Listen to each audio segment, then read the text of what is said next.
안에 있는 너를 난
천지를 만드신 하나님 아버지를 믿사오니 그의 외아들 우리 주 예수 그리스도를 믿사오니 이는 성령으로 잉태하사 동정녀 마리아에게 나시고 본디오 빌라도에게 고난을 받으사 십자가에 못 박혀 죽으시고 장사한 지 사흘 만에 죽은 자 가운데서 다시 살아나시며 하늘에 오르사 전능하신 하나님 우편에 앉아 계시다가 저리로서 산자와 중자를 심판하러 오시며 성령을 믿사오며 거룩한 공예와 성부와 선을 토하는 것과 죄를 사하여 주시는 것과 몸이 다시 사는 것과 영원히 사는 것을 믿사옵나이다. 아멘. 할렐루야. 또 일주일 만에 또 아니 또 2달 만에 만나신 분들도 3달 만에 만나신 분들이 있는데요. 우리 예수 안에서 당신을 사랑하고 축복합니다. 우리 동서남북으로 한번 인사 한번 할까요? 네. 우리 서로 사랑하고 축복합니다. 우리 박수로 격려하겠습니다. 이렇게 우리 축복하면서 인사했으면 좋겠습니다. 사랑합니다. 축복합니다.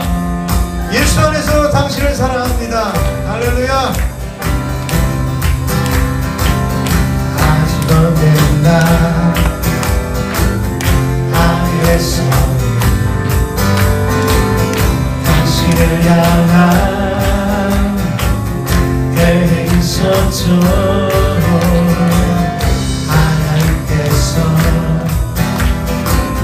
바라보시고 좋았더라고 말씀하셨네. 이 세상 그 무엇보다 더 귀하게 나의 손으로 창조하였노라. 내가 너로 인하여 기뻐하노라.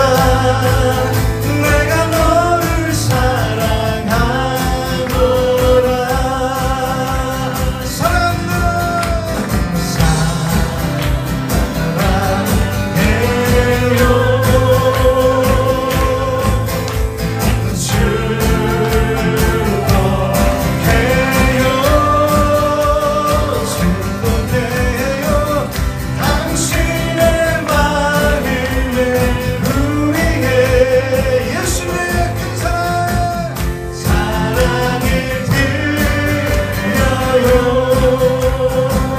저희 교회는 다니진 않지만 정말 예수님을 신실하게 믿는 것 같아요. 그래서 이한솔, 우리 황유찬, 이름도 멋있어요. 우리 두 청년들이 나와서 하나님을 찬양할 텐데 오늘 우리 귀한 형제들 우리 초청할 때 우리 큰 박수로 환영하겠습니다.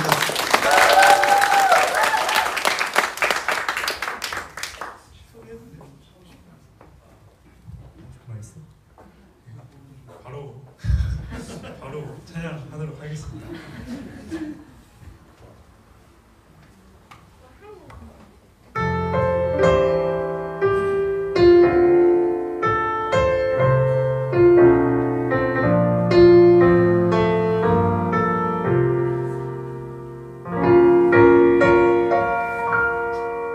왜 나를 깊은 어둠 속에 두시는지 어두운 밤은 왜 그리 길었는지 나를 고독하게 나를 낮아지게 세상 어디도 기댈 곳이 없게 하셨네.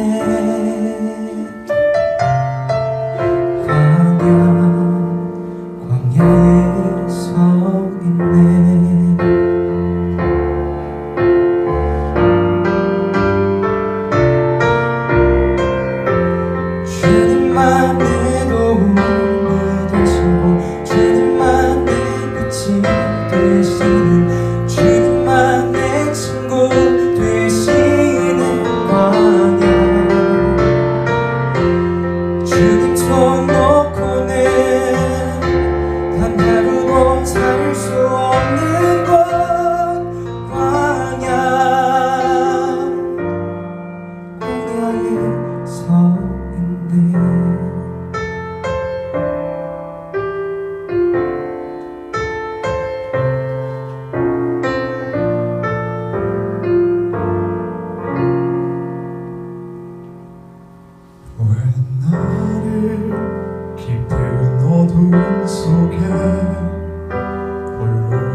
어두운 밤에 내 그리 길었는지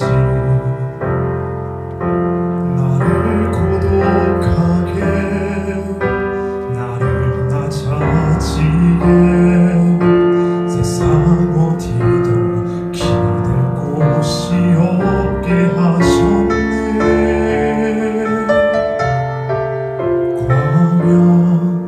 광야에 서 있네.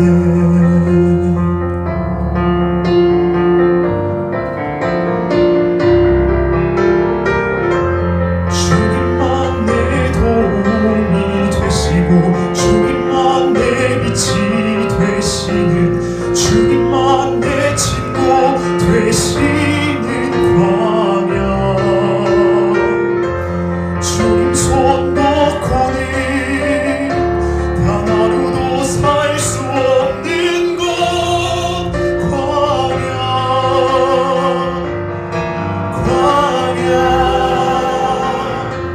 주께서 나를 사용하시어 나를 더 정결케 하시어 나를 택하여 보내신 그곳 광야. 성령이 내 영을 다시 태어나게 하는 것 광야. 광야에 서 있네.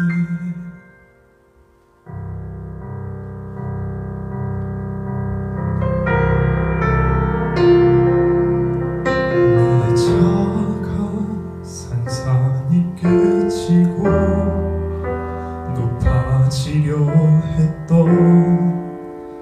내 꿈도 주님 앞에 내어놓고 오직 주님 뜻만 이루어지기를 나를 통해 주님만 드러나시기를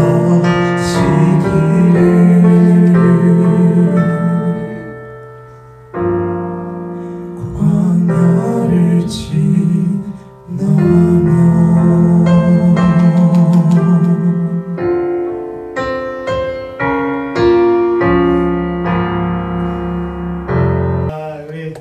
우리 귀한 형제들에게 박수로 다시 한번.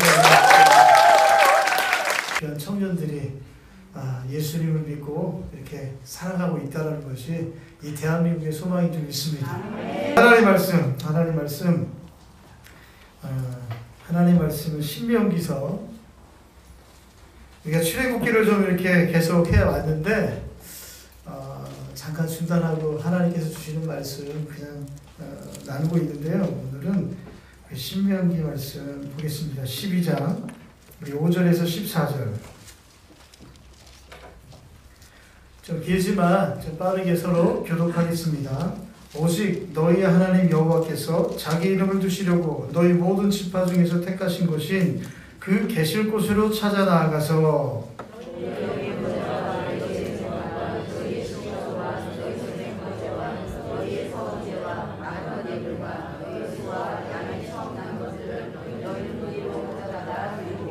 거기 곧 너희의 하나님 여호와 앞에서 먹고 너희의 하나님 여호와께서 너희의 손으로 수고한 일에 복 주심으로 말미암아 너희와 너희의 가족이 즐거워할지니라.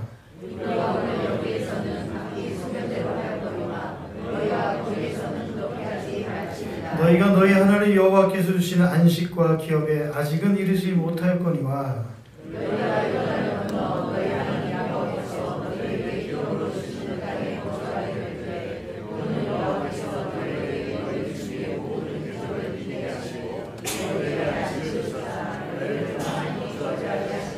너희는 너희의 하나님 여호와께서 자기 이름을 두시려고 택하실 그곳으로 내가 명령하는 것을 모두 가지고 갈지니 곧 너희의 번제와 너희 생과 너희 11조와 너희 손의 거제와 너희가 여호와께 선한 모든 아름다운 선물을 가져가고 너희와 너희 자녀와 우리와 함께 너희 하나님 여호와께서 지도할 것이요 내 성중에 있는 내 민거로 배웠으니 내 비는 너희 중에 눈이시나 기업이 없음이니라. 너는 삼가서 내게 보이는 아무 곳에서나 번제를 드리지 말고 오직 너희의 한 지파 중에 여호와께서 택하실 그곳에서 번제를 드리고 또 내가 내게 명령하는 모든 것을 거기서 행할지니라. 아멘.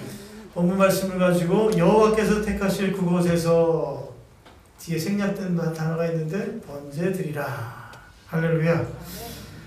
오늘 우리가 신명기 말씀을 원래는 다른 교회론에 대해서 이야기를 하려고 했는데 하나님께서 이 12장 말씀을 주셔서 한 절 한 절 읽어가면서 하나님의 말씀을 좀 나누고 싶습니다. 신명기 율법은요, 여기 나오는 말씀은 이스라엘 백성들이 광야에 살 때 하나님께서 주신 말씀이에요. 그러니까 가나안 땅에 아직 들어가지 않았고 광야에서 선포된 말씀인데요. 신명기 12장 1절에 내 조상의 하나님 여호와께서 내게 주셔서 차지하게 하신 땅에서 너희가 평생에 지켜 행할 규례와 법도는 이러하니라. 그들이 이미 가나안 땅을 점령하지 않았음에도 불구하고 하나님은 이미 그들에게 주었다라고 말씀을 합니다. 그러니까 반드시 가나안 땅에 들어갈 것이라고 전제가 되어 있는 것이죠. 여러분, 우리 신앙은요, 이미 얻은 신앙인 줄 믿습니다. 이미 얻은 영원한 생명인 것이죠. 이미 얻은 구원인 줄 믿습니다. 마가복음 11장 24절 말씀에도 무엇이든지 기도하고 구하는 것은 받은 줄로 믿으라 그랬습니다. 하나님의 약속은 반드시 이루어집니다.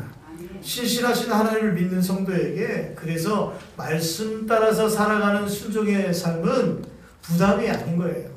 하나님께서 이미 우리에게 주신 그 축복을 누리기 위한 그런 길일 뿐이지 하나님의 말씀에 순종하는 것은 부담이 아니라 그냥 일반적으로 통용되는 상식인 겁니다. 2절 말씀에 보니까 너희가 쫓아낼 민족들이 그들의 신들을 섬기는 곳은 높은 산이든지 작은 산이든지 푸른 나무 아래든지를 막론하고 그 모든 것을 너희가 마땅히 파멸하며. 가나안 족속들이 우상을 섬기는 장소는 너희들이 이제 가나안 땅에 들어갈 것인데 그 가나안 땅에 들어가면 이방 사신들이 많을 것이다. 그래서 우상을 섬기는 그 장소는 높은 산이든지 낮은 산이든지 푸른 나무 아래든지 다 우상이 있을 만한 모든 것들은 다 파멸해버려라. 시편 121편 말씀에 보면 내가 산을 향하여 눈을 들리라. 나의 도움이 어디서 올꼬. 이스라엘 백성들은 가나안 땅에 살면서 자신들이 살아가는 힘과 그런 어떤 도움이 산에서로부터 오는 줄 알았어요. 그 산에는 산당들이 있었고 우상들 앞에서 제사를 지냈던 그런 제의식을 지내는 그런 곳들이 산 위에 있었어요. 그래서 자신들의 도움이 어디서 오는가, 산에서 오는 줄 알았는데 그것이 아니라 천지를 지으신 여호와께로서이다. 이렇게 시편 기자는 고백을 하고 있는 것이죠. 오늘날 우리 눈에 보이는 우상의 유혹이 우리를 유혹하고 미혹한다 할지라도 여러분, 그 우상의 유혹이 우리 마음에 들어오기 전에 우리는 단호하게 거절할 줄 알아야 돼요. 단호하게 끊어버릴 줄 알아야 된다는 거예요. 데살로니가전서 5장 22절 말씀에 악은 모양이라도 취하지 말고 버리라고 사도 바울이 이야기하지 않습니까? 그러니까 적당히 타협하지 말고 우상과 관련된 모든 영역들을 너희들은 거절하고 분리하고 파멸시켜라. 이것이 가나안 땅에 들어갈 이스라엘 백성들에게 주신 하나님의 명령이었다는 거죠. 여러분, 적당히 타협하지 않는 것, 그런 우상의 유혹이 우리에게 들어오지 않는 것, 뭐 두세 달 정도 코로나19 때문에 사회도 바뀌고 교계도 많이 바뀌었습니다. 많은 사회 변화를 가져왔는데 그 중에 큰 특징 몇 가지를 살펴보면 이 대변적인 관계의 단절과 이 개인주의와 자기중심적인 문화가 너무나 발달하게 됐어요. 그래서 비대면, 또 비접촉 사회, 그 비접촉을 갖다 언택트라고 하잖아요. 언택트, 이 접촉하는 거, 뭐 이런 걸 갖다가 싫어하는 문화가 생겨나게 됐어요. 그래서 코로나19로 대한민국을 살린 두 부류가 있는데 의료진과 택배기사다. 뭐 이런 이야기를 하지 않습니까? 또 가족 중심의 새로운 일상의 문화가 생기게 됐어요. 그러니까 같이 생활권에 있지 않는 사람들하고는 만나지 않고 또 같은 가족끼리만 문화를 들인 거예요. 그래서 향후 이 게임 같은 것도 가족 중심의 게임이 각광을 받을 것이다. 이런 이야기까지도 나오죠. 또 홈쇼핑, 이게 계속해서 발달할 수밖에 없게 되는 사회로 우리가 치닫고 있는 거예요. 또 집단성과 공동체성이 막 해체되고 이 가상, 온라인의 이 가상의 공간. 그래서 여러분 예배 드릴 때도 우리가 온라인 예배로 드리고 했잖아요. 여러분 혹시 호모 사피엔스라는 이야기 들어보신 적 있으시죠? 호모 사피엔스 들어보셨나요? 하나님 창조한 인간을 호모 사피엔스라고 하잖아요. 그런데 이제 애플을 통해서 발명이 된 이 핸드폰 세대, 이 핸드폰 안에 모든 것이 다 들어있잖아요. 그래서 무슨 선전 보면 그러잖아요. 1cm 안에 모든 것이 다 들어있습니다. 우리 어르신들도 잘하잖아요. 누르기만 하면 다 열리잖아요. 누르기만 하면 다 돼 있잖아요. 우리 어르신들 그런 거 잘하더라고요. 이렇게 누르면은 카톡에다가 딱 눌러가지고 퍼다르는 거 엄청 잘하시더라고요. 핸드폰에 다 돼 있어요. 그러니까 요즘에는 핸드폰을 제대로 사용하지 못하면 그냥 낙후된 삶을 살아갈 수밖에 없다는 거죠. 그러니까 아이들이 막 게임하는 거 일단은 내버려 둬야 돼. 그 게임을 알지 못하면 학교에서 왕따를 당하거든요. 너 그거 알아? 모르는데. 뭐 이런 시대에 우리가 살고 있다는 거예요. 그래서 핸드폰 세대가 낳은 그런 핸드폰으로 인해서 새로운 인류, 그 인류를 갖다가 포노 사피엔스라고 합니다. 옆에 계시는 포노 사피엔스래. 사실은 몇 주 전에 우리 김명희 집사님 책을 주셨는데 제가 그걸 보고 참 대단한 시대에 살고 있는데, 그래서 여러분 세상의 문화도요, 이 문화 예술적 종교적인 활동보다도 이제는 육체적인 건강을 위해서 살아가고 건강 우선순위의 삶을 살아갈 수밖에 없는, 그래서 이제 디지털 세대에서 메디슨 세대, 의학적인, 의료적인 이런 것들을 갖다 추구하는 세상을 살아갈 수밖에 없게 됐다라는 거예요. 그래서 예전에는 무슨 일 있으면 교회 나와서 문제가 있으면 기도하고 막 그랬는데, 건강을 위해서 기도하고 또 교회를 찾아서 나오는 발걸음이 이제는 꽃구경 가고 산에 가고 들에 가고 백화점 쇼핑 즐기고 자기 자신을 위해서 누리는 그런 육체적 건강에 그런 우선순위를 두는 삶으로 바뀌게 됐다는 거예요. 또 이제는 국가 이기주의, 국가마다 장벽을 쌓는 거죠. 너 들어오지 마, 이제 필요 없어, 우리끼리 잘 살 거야. 이런 사회가 되어버렸어요. 여러분, 우리 기독교계는 또 어떤지 아십니까? 교회를 세울 수 있는 그런 환경에서 이제는 교회가 파괴되는 그런 환경 가운데 우리가 직면해 있다는 거예요. 예전에 교회를 짓기만 하면요, 세우기만 하면 막 물밀듯이 밀려 들어왔어요. 그래서 또 대출 받아가지고 교회 커다랗게 짓고 막 건축의 붐이 일어났잖아요. 그런데 이제는 어떻게 됐습니까? 이 대한민국의 이 부채율을 가져오는 가장 큰 요인의 하나가 교회가 되어버렸어요. 그래서 어떤 분은 이제 7, 8월이 교회의 위기가 올 거다. 막 교회가 다 셧다운 될 거다. 왜? 그것을 갖다 부채를 감당하지 못해가지고 그런 일이 올 거다. 이런 이야기도 합니다. 그래서 또 한 가지는 영적인 냉담과 영적인 이 퇴마람이 체질화돼 버렸어요. 예전에는요, 주일 예배 안 드리면요, 주일 성수 안 하면 죽는 줄 알았어요. 그래서 주일 성수 안 하고 일 보다가 길거리 가다 돌불에 탁 걸려가지고 탁 넘어지면 아이고 내가 벌 받았나 보다. 이럴 때가 있었다니까요. 그리고 교회 가려고 깨끗한 옷 걸어놓고요, 옷장 앞에다 덕거리 걸어놓고 그거 입고 가야지 하고 전날부터. 그리고 예전엔 지갑이 어디 있어요? 그냥 꼬기작꼬기작한 그 1,000원짜리 지폐, 500원짜리 지폐 뭐 이런 거 갖다가 다리 위로 다릴 때가 있었잖아요. 안 다려보신 분들 저는 이렇게 저를 쳐다보시라. 다려보셨잖아요. 빳빳하게 해가지고 다 헌금 내고. 예? 동전 소리 나게 안 하려고 이렇게 살짝 탁 내려놓고. 그런 적도 있었잖아요. 여러분, 그런데 이런 신앙의 열정이 코로나 때문에 완전히 쪼그라들어 버렸다는 거예요. 오랜 시간을 제대로 예배드리지 않으니까 교회에 대한 이 예배에 대한 열정과 그냥 신앙의 그런 모든 일들이 그냥 냉담해지는 그런 일들이 이제는 굳어져가지고 습관화되어서 체질화되어버린 그런 시대에 우리가 살아가고 있다는 거예요. 또 신앙의 세속화라는 이 세속화가 오게 됐는데, 너무 몸을 사리다 보니까 진짜 우리가 추구해야 하고 우리가 진짜로 소중하게 여겨야 할 영적 생명을 놓쳐버리게 됐다는 거예요. 여러분, 아무리 세상 가운데 잘 살면 뭐예요? 여러분, 아무리 세상 가운데 많은 돈을 벌고 성공하고 부귀와 뭐 권세를 얻으면 뭐예요? 다 사라지는 거예요. 다 다 사라지는 거예요. 다 없어지는 거예요. 세상의 그 모든 것이 우리를 영원히 만족시킬 수가 없어요. 여러분, 하나님께서 우리에게 주시는 것은 영생이지 않습니까? 영원한 생명. 영원한 생명에는 무엇이 담겨져 있냐면은 우리가 이 육신의 삶을 길게 엿가락처럼 느려드리는 이런 삶이 아니라 하나님이 누리시는 삶을, 하나님께서 누리시는 생명, 그것을 우리로 하여금 누리게 만들어주시는 거거든요. 그러니까 거기에는 영원한 기쁨이 있고 영원한 안식이 있고 영원한 만족이 있는 거예요. 할렐루야. 1995년도에 교회가 8만 5천 개가 있었는데 2020년에는 5만 5천 개로 교회의 숫자가 줄어버렸어요. 이런 시대에 우리가 살고 있다는 거예요.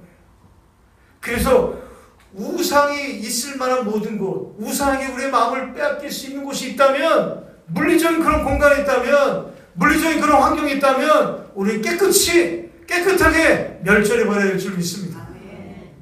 3절 말씀해 보니까 그 제단을 헐며 주상을 깨뜨리며 아세라상을 불사르고 또 그 조곡한 신상들을 치고 그 이름을 그곳에서 멸하라. 가나안에 들어가서 너희들이 첫 번째로 해야 할 일이 있다. 우상을 없애는 일이다. 우상 제단을 헐어버리고 주상을 깨뜨려버리고 아세라상을 불사르고 조곡한 신상들을 치고 그 이름을 멸하라. 이것이 바로 하나님의 명령이었다는 거예요. 가나안에 토착화된 신들을 제거하는 이유는 하나님을 예배하기 위한 거예요. 하나님만 예배하기 위함이었다는 거예요. 하나님이 왜 이렇게 우상 숭배를 멸하게 하신 이유는 바로 그 우상은 누구로부터 나온 겁니까? 사람으로부터 나온 거라는 거예요. 사람으로부터 제작된 것이 바로 우상이라는 것이죠. 그래서 그 우상을 숭배하면서 사람들은 뭐예요? 자신이 하나님이 되고 싶은 거예요. 자신이 하나님이 되고 싶어서 선악과를 따먹었던 아담과 처럼 자신들이 하늘에 닿고 싶었던 그런 욕망 때문에 바벨탑을 쌓았던 그런 사람들처럼 자신이 우상이 되고 싶어서, 자신이 창조주가 되고 싶어서, 자신이 하나님이 되고 싶어서 만든 것이 우상단지라는 거예요. 그래서 하나님부터 멀어져 가고 하나님으로부터 하나님과의 관계가 끊어지는 죄를 범하기 때문에 하나님 그 우상을 완전히 멸해버리라고 말씀하신 것입니다. 5절 말씀해 보니까 오직 너희 하나님 여호와께서 자기 이름을 두시려고 너희 모든 지파 중에서 택하신 곳인 그 계실 곳으로 찾아가서, 할렐루야. 여러분, 예배는요 찾아가는 거예요. 하나님을 찾아가는 거예요. 하나님께서 계실 곳으로 찾아가서 드리는 것이 진정한 예배인 줄 믿습니다.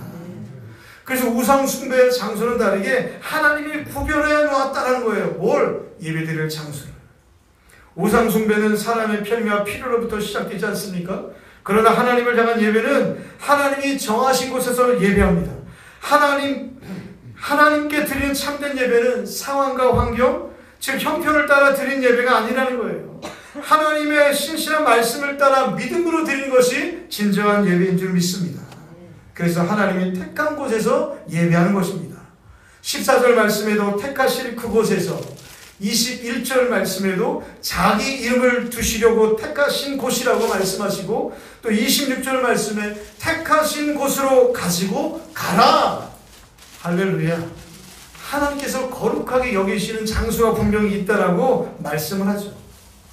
이것이 신명기 12장에서 강조하는 내용입니다. 예배의 장소를 지정하셨다는 거예요. 창세기 22장 말씀에 보면 아브라함이 이삭을 모리아 산으로 데려가서 제단을 쌓고 거기에서 어떻게 해요? 이삭을 제물로 드리려고 합니다. 바로 그 모리아 땅에 있는 산.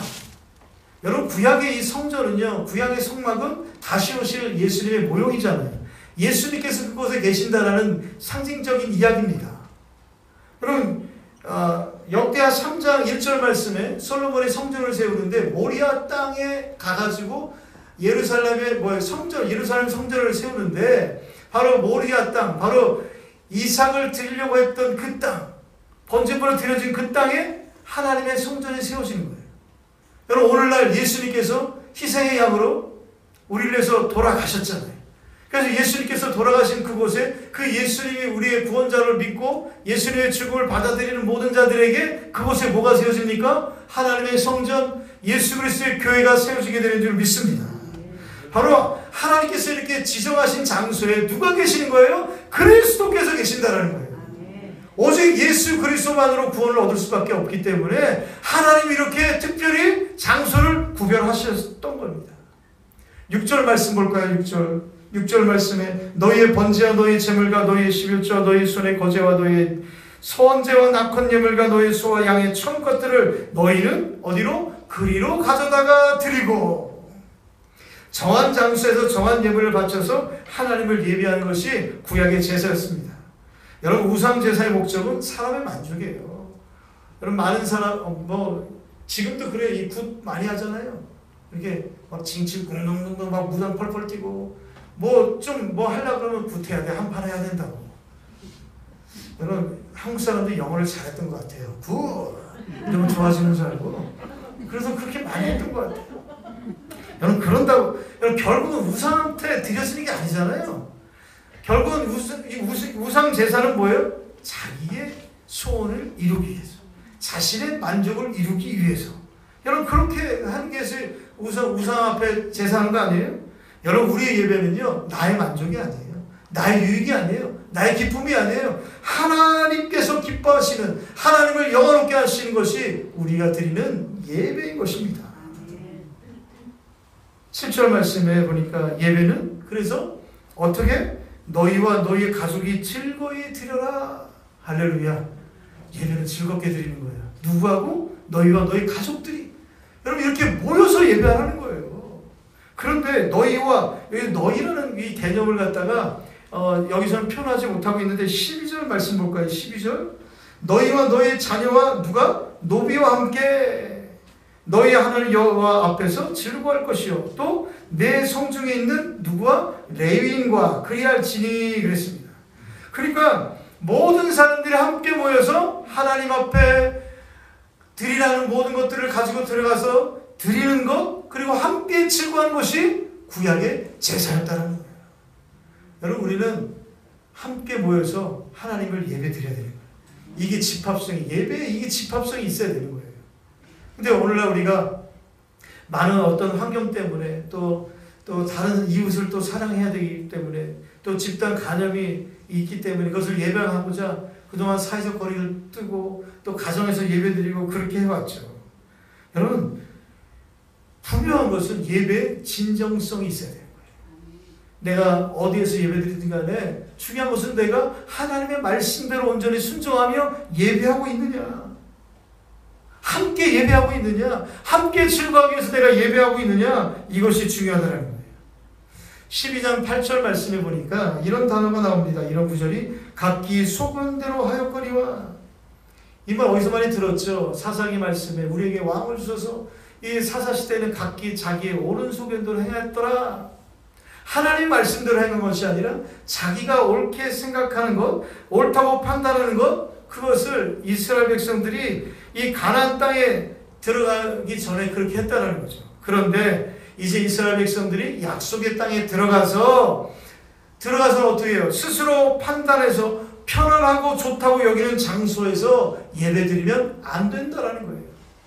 그들이 이전까지는 자기의 소견대로, 옳은 소견대로, 자기 편리한 대로, 자기 옳은 대로 편안한 장소에서 예배드렸지만 이제는 하나님께서 택하신 장소에서만, 하나님께서 거룩하게 구별하신 장소에서만 하나님께서 드리라고 하신 그 모든 것을 가지고 그리로 나아가서 예배 드려야 된다는 것입니다.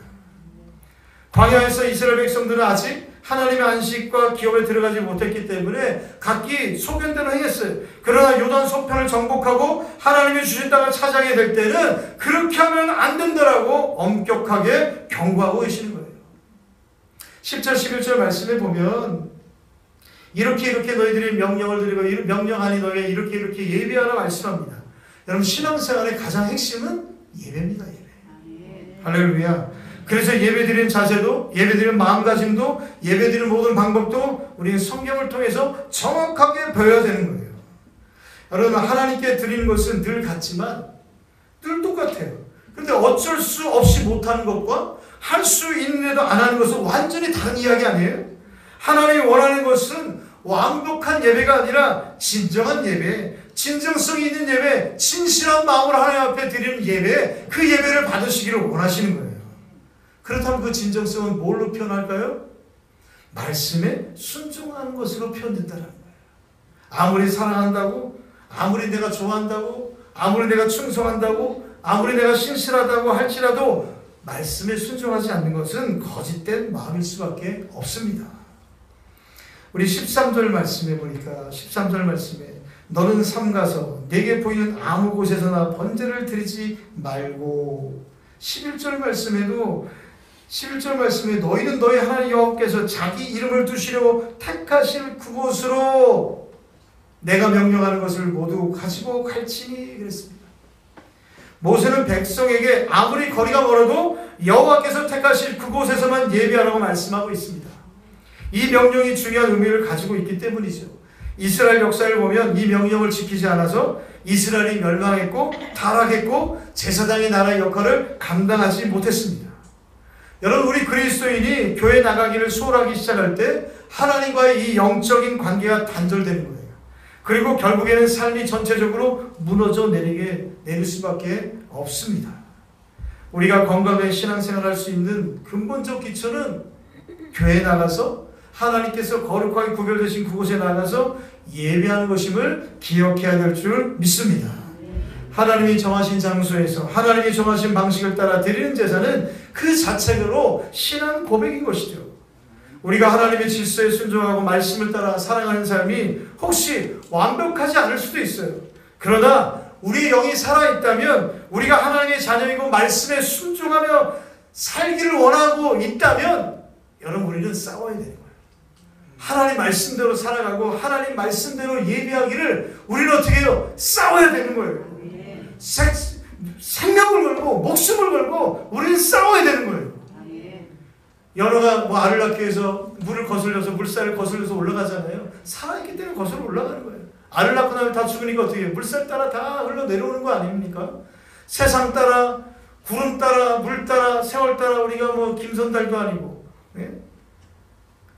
여러분, 세상의 풍요 따라, 세상이 다 그렇게 한다고 다 그렇게 할 거예요? 세상 따라 가다 보면 어디로 가요? 지옥 가는 거예요. 지옥 가는 거예요. 그러니까 어떻게 해요? 우리가 살아있으니까, 내 영이 살아있다는 증거는 뭐예요? 힘들어도 싸우는 거예요. 눈물 나도 싸우는 거예요. 환난과 핍박 중에도 성도는 신앙 지켰네. 할렐루야. 여러분, 하나님이 정하신 장소를 벗어나는 것은 하나님의 질서를 거절하는 것이라는 거예요. 실제로 이스라엘에서는 가나안 땅에 들어가서 편리를 따라서 이것저것에 상당을 세웠어요. 결국 여로보암 시대에는 베델과 단에 금송아지를 설치해서 이것이 하나님이다! 여기서 예배해라! 여러분, 말씀 따라서 순종하고 예배해야 되는데 편리를 따라서, 신앙은 아무리 작은 것이라 할지라도 결국 자신의 편리를 따라서 살아가고 자신의 유익을 따라서 살아가면 커다란 위협을 초래할 수밖에 없는 거예요. 12절 말씀으로 다시 한번 돌아가서 너희와 너희의 자녀와 노비와 함께, 여러분, 예배는 이 함께가 중요해요. 그래서 여러분, 이 집합성이 중요한 거예요. 집합성이에요. 여러분, 집합성 가운데 뭐예요? 나눔이 있고 배품이 있고 친교가 있는 거예요. 그래서 우리는 모여서 예배 드리는 거예요. 하나님께서 혼자 예배 드려도 괜찮으면 그냥 내버려 두죠. 혼자서 예배 드리면 얼마나 좋아요. 모세는 백성이 제사를 드리고 음식을 먹을 때 그래서 혼자 하지 말고 자녀와 노비와 성중에 있는 레위인들과 함께 하라고 명령합니다. 이것은 예배 공동체성을 강조하는 것으로 예배는 홀로가 아니라 공동체 함께 드려함을 말하고 있습니다.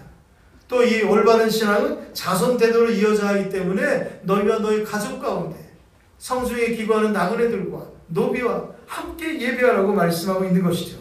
그러므로 진정한 예배를 드리고 예배 공동체 안에서 이루어져야 할 것들은 하나님께서 정하신 방법대로 예배하는 것과 하나님 안에서 우리가 믿음의 나눔과 교제가 있어야 되는 것이죠.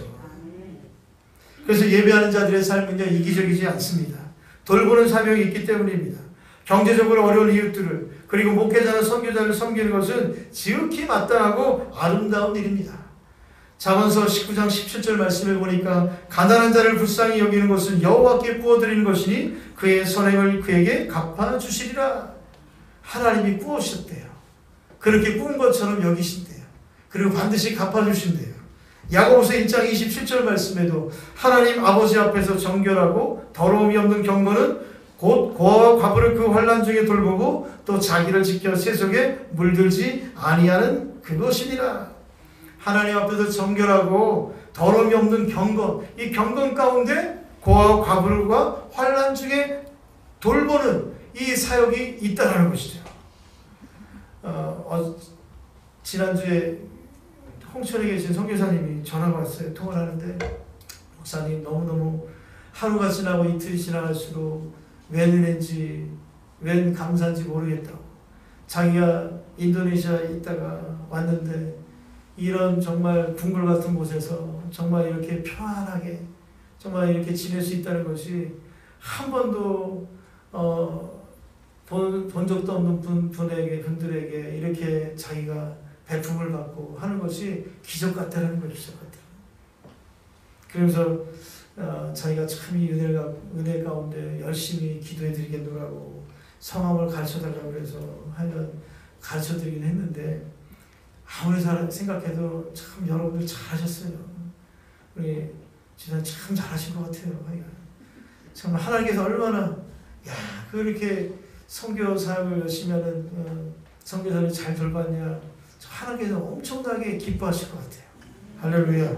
앞으로도 여러분, 여기도 나와 있잖아요. 레위인을 돌보라고. 레위인은요, 성막의 제사를 갖다가 이 제사의식을, 제의식을 감당하는 사람이었고, 말씀을 가르치고, 말씀을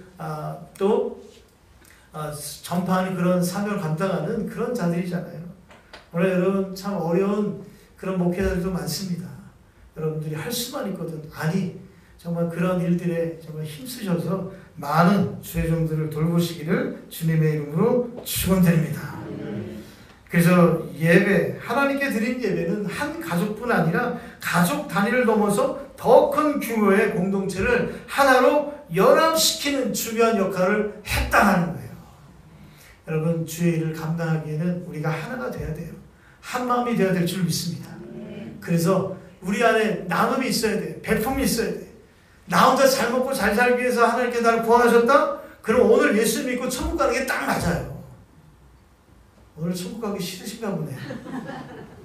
그런데 하나님이 나를 사랑하시고 나를 구원해 주시고 이 땅 가운데 머물게 하신 이유가 뭐예요? 그 사랑을 나누어주기를 원하시는 거예요. 아멘. 여러분, 이런 예배가 우리 늘 푸른 교회 가운데 흘러 넘쳐나기를 예수님의 이름으로 축원드립니다. 오늘 이런 지체의식을 가지고 나눔의 정신을 가지고 하나님이 주신 것에 감사하는 마음으로 즐겁게 예배하는 것이 즐겁게. 그래서 5월 30일을 주보에 잘못 나왔는데요. 5월 30일 보랏빛 총동원 주일. 제가 요즘에 트로트가 대세라면서요. 그래서 그 임영웅 씨가 이 보랏빛 엽서에 하면서 노래 잘하더라고요. 근데 이 보랏빛이라는 것이 원래 왕 같은 제사장의 이런 직분이 있거든요. 이 보랏빛 후드 색깔이. 보랏빛처럼 우리가 왕 같은 제사장처럼 우리 성도들을 좀 이렇게 섬겼으면 좋겠다. 그래서 코로나19로 못 나오시는 분들 5월 30일에는 기필코 함께 모여서 2층에서도 넉넉하게 이렇게 뚝뚝 떨어져서 함께 예배 드릴 수 있도록 섬김의 예배 날로 좀 그 주일로 좀 시켰으면 좋겠다 하는 생각이 들어요. 여러분 그렇게 함께 기도해 주시고요. 그래서 내일부터 특별 새벽 기도회 그분들을 위해서 또 안 믿는 자들을 위해서 우리가 좀 특별 기도를 하기를 원해요. 그래서 물질도 헌신도 하지만 기도의 자리에 여러분들이 좀 재직으로서 좀 헌신해 주시기를 주님의 이름으로 부탁드립니다. 우리 찬양 한 곡 드리고요. 하나님 이 땅의 모든 교회들의 예배가 살아나게 하여 주옵소서. 나의 신앙의 그 모든 열정이 회복되게 하여 주시옵소서. 우리 이 온 열방을 가슴에 품고요. 또 우리 늘 푸른 교회를 위해서 또 내 자신의 삶에 하나님 영적인 모든 것들이 회복되게 하여 주옵소서. 내가 서 있는 그 모든 것에 주의 보혈로 물들어지는 이 대한민국이 되게 하시고 열방이 되게 하여 주옵소서. 그렇게 우리 열방을 품고 기도했으면 좋겠습니다. 할렐루야. 내가 만든 모든 땅 주를 예배하게 하소서. 주의 보혈로 덮어지게 하소서. 내가 소리로 주의 거룩한 것 되게 하소서. 주의 향기로 물들이소서. 아무도 예배하지 않는 그곳에서 주를 예배하리라.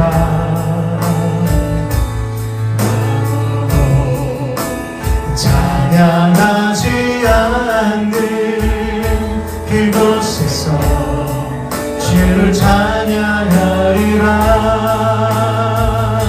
누구도 헌신하지 않는 그곳에서 주께 헌신하리라.